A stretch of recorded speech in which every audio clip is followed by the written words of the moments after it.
एक बार राजा विक्रमादित्य ने राजा और प्रजा की सुख समृद्धि के लिए एक विशाल यज्ञ का आयोजन किया।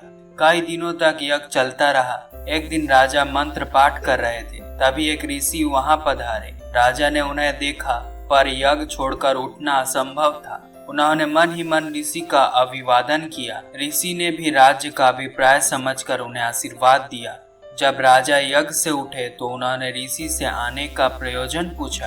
राजा को मालूम था कि नगर से बाहर कुछ ही दूर पर वन में ऋषि एक गुरुकुल चलाते हैं, जहां बच्चे विद्या प्राप्त करने जाते हैं। ऋषि ने जवाब दिया कि यज्ञ के पुनीत अवसर पर वे राजा को कोई असुविधा नहीं देते अगर 8 से 12 साल तक के 6 बच्चे के जीवन का प्रश्न नहीं होता। राजा ने उनसे सब कुछ विस्तार से बताने को कहा। इस पर ऋषि ने बताया कि कुछ बच्चे आश्रम के लिए सूखी लकड़ियां बीनने वन में इधर उधर घूम रहे थे। तभी 2 राक्षस आए और उन्हें पकड़कर ऊंची पहाड़ी पर ले गए। ऋषि को जब वह उपस्थित नहीं मिले तो उनकी तलाश में वे वन में बेचैनी से भटकने लगे। तभी पहाड़ी के ऊपर से गरजने जैसी आवाज सुनाई पड़ी, जो निश्चित ही उनमें से एक राक्षस की थी। राक्षस ने कहा कि उन बच्चों की जान के बदले उन्हें एक पुरुष की आवश्यकता है, जिसकी वे माँ काली के सामने बलि देंगे। जब ऋषि ने बलि के हेतु अपने आप को उनके हवाले करना चाहा, तो उन्होंने असहमति जताई। उन्होंने कहा कि ऋषि बुढ़े हैं और काली माँ ऐसे कमजोर बुढ़े की बलि से प्रसन्न नहीं होंगी।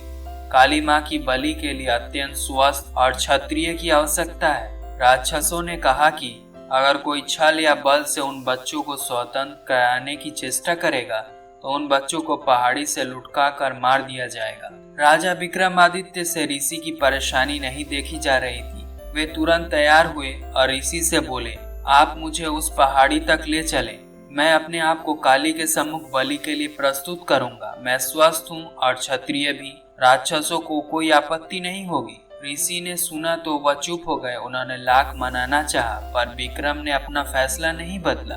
उन्होंने कहा, अगर राजा के जीवित रहते उसके राज्य की प्रजा पर कोई विपत्ति आती है तो राजा को अपने प्राण देकर भी उस विपत्ति को दूर करना चाहिए। राजा ऋषि को साथ लेकर उस पहाड़ी तक पहुँचे। पहाड़ी के नीचे उन्होंने अपना घोड़ा छोड़ दिया तथा पैदल ही पहाड़ पर चढ़ने लगे। पहाड़ी वाला रास्ता बहुत ही कठिन था, पर उन्होंने कठिनाई की परवाह नहीं की। वह चलते चलते पहाड़ की चोटी पर पहुँचे। उनके पहुँचते ही एक राक्षस बोला कि वह उन्हें पहचानता है और पूछने लगा कि उन्हें बच्चे की रियायत की शर्त मालूम है या नहीं। उन्होंने कहा कि वे सब कुछ जानते हैं, या जानकर ही वह यहाँ आए हैं, तथा उन्होंने राक्षसों से बच्चों को छोड़ देने को कहा। एक राक्षस बच्चे को अपनी बाहों से लेकर उड़ा और नीचे उन्हें सुरक्षित पहुंचाने आया।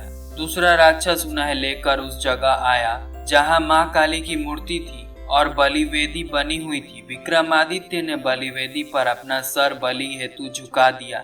वह जरा भी विचलित नहीं हुए। उन्होंने मन ही मन अंतिम बार समझकर भगवान का स्मरण किया और वे राक्षस तलवार लेकर उसका सर धड़ से अलग करने को तैयार हुआ। अचानक उस राक्षस ने तलवार फेंक दिया और विक्रम को गले लगा लिया। वह जगह एकदम अद्भुत रोशनी तथा खुशबू से भर गई।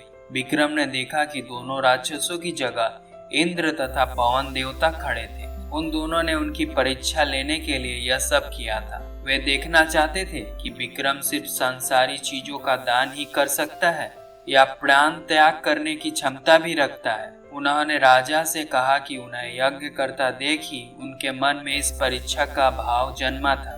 उन्होंने विक्रम को यशस्वी होने का आशीर्वाद दिया तथा कहा कि उनकी कृति चारों ओर फैलेगी। अगर आपको यह वीडियो अच्छी लगी हो तो आर्टिफिशियल मोटिवेशन चैनल को सब्सक्राइब कर दीजिएगा और ऐसी वीडियो देखने के लिए बेल आइकन पर क्लिक कर दीजिएगा। मिलते हैं नई वीडियो में सिंहासन 32 की नई कहानी के साथ। Please keep watching and keep learning.